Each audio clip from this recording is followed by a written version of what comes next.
ఈరోజు మనం గుడ్లు మరియు రొయ్యలు కూర ఏ విధంగా తయారు చేసుకుందామో నేర్చుకుందాం. ఈరోజు సండే కాబట్టి అన్ని కూడా స్పెషల్స్ ప్రిపేర్ చేయడానికి ఎక్కువ ఇష్టపడతాను. Let's go.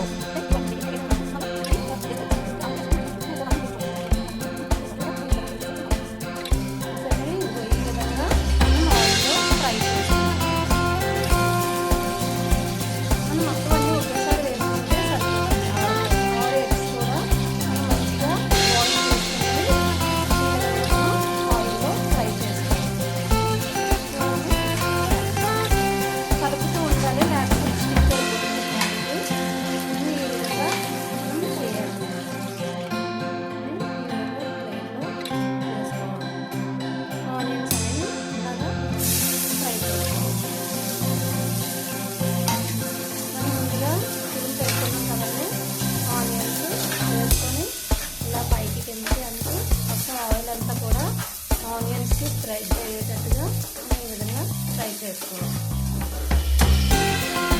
ఆనియన్స్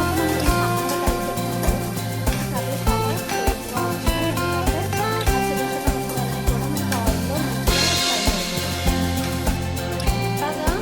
ఈ కలర్లో ఈ విధంగా వచ్చిన తర్వాత మనకి ఆనియన్స్ ఫ్రై అయిపోయినట్టే చూడండి. ఫ్రై అయిపోయాయి. సో ఇదేంటంటే మనకి ప్రాన్స్ పీల్ ఆఫ్ చేసుకొని దానికి కొంచెం సాల్ట్ కలుపుకొని పీల్ ఆఫ్ చేసుకున్న తర్వాత పసుపు కొంచెం సాల్ట్ కొంచెం ఆయిల్ వేసి పక్కన పెట్టుకోవాలి. పచ్చిమిర్చి ఆనియన్స్ వేసిన ప్రాన్స్ అనేది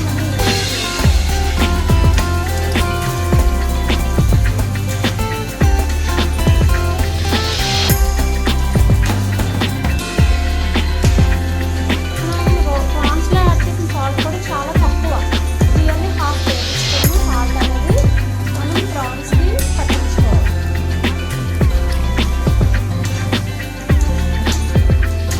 సో మనకి పెద్దగా ఉన్న రొయ్యలన్నీ కూడా కొంచెం సైజ్ అనేది తగ్గిపోతుంది. దాంట్లో మాయిశ్చర్ అనేది ఏంటి అంటే ఆయిల్లో ఫ్రై అయిపోతుంది.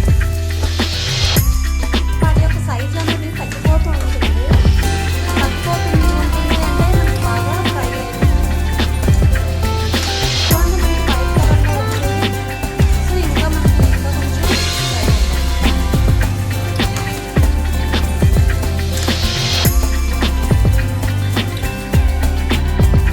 ప్రాన్స్ అనేది ఈ విధంగా అయిన తర్వాత కొంచెం ఆయిల్ అనేది బయటకు సో ఇలా అయిన తర్వాత మనం ఇప్పుడు ఇంకా కట్ చేసుకున్న టమాటా ముక్కలని ఈ విధంగా మనం వేసుకోవాలి.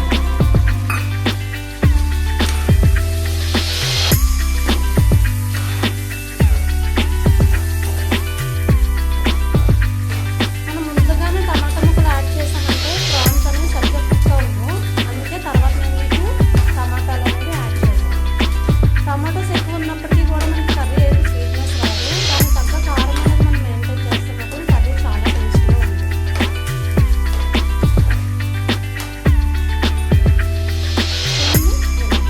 మన స్టవ్ అయితే మాత్రం హై ఫ్లేమ్లో పెట్టి చేసుకోవచ్చు, నో ప్రాబ్లమ్. మీడియం ఫ్లేమ్ కానీ హై ఫ్లేమ్ కానీ మనం పెట్టుకొని ప్రాసెస్ అంతా కూడా తయారు చేసుకోవచ్చు. సో చాలామంది ఏంటి అంటే కుకింగ్ చేయాలంటే చాలా ఇబ్బందిగా ఫీల్ అవుతారు కొంతమంది వరకు.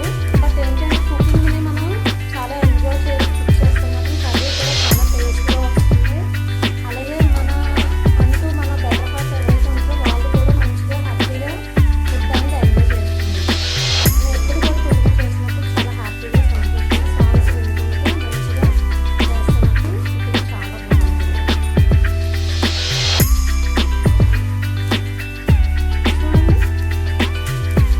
చూడండి మనకి ఎంత బాగుంది. ప్రాన్స్ అవి కూడా మంచిగా కుక్ అయ్యి దగ్గరికి అయ్యాయి. సో ఈ టమాటాలు అయితే మాత్రం కొంచెం మగ్గడానికి మనం పైన కొంచెం ఒక ప్లేట్ అనేది కవర్ చేసుకోవాలి. మనం కవర్ చేసే ముందు స్టవ్ అనేది సిమ్లో పెట్టుకోవాలి. చూడండి హై ఫ్లేమ్ కొంచెం సిమ్లో పెట్టుకోవాలి. సో దానివల్ల ఏమవుతుందంటే టమాటోస్ అనేవి మంచిగా దగ్గరికి బాయిల్ అవుతాయి. ఆయిల్లో మూత అనేది పెట్టుకోవాలి. ఆయిల్ వేసిన తర్వాత చూడండి హైలోనే పెట్టుకోవాలి ఫ్లేమ్, ఏం కాదు. మంచిగా కూడా ఇది అయిపోయింది చూడండి ఒకసారి. ఇప్పుడు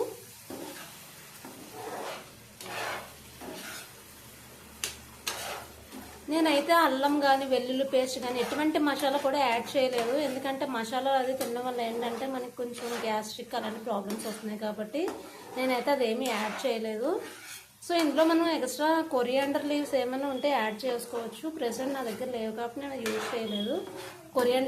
కొరియాండర్ లీవ్స్ యాడ్ చేసుకోకపోయినా సరే మనకి కర్రీ టేస్ట్గానే ఉంటుంది.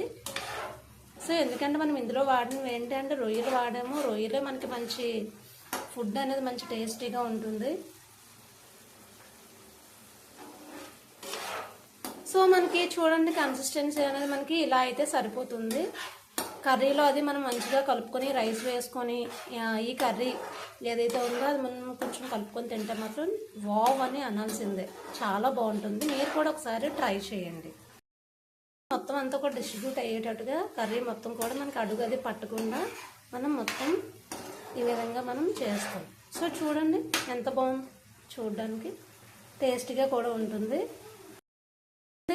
ఇక్కడ మనకి ఆయిల్ అనేది కొంచెం పైకి వచ్చింది. సో ఆయిల్ మనకి పైకి వచ్చింది అంటే మనకి కుకింగ్ అయిపోయినట్టే. సో మనం ఇప్పుడు ఏం చేద్దామంటే స్టవ్ కట్టేద్దాం.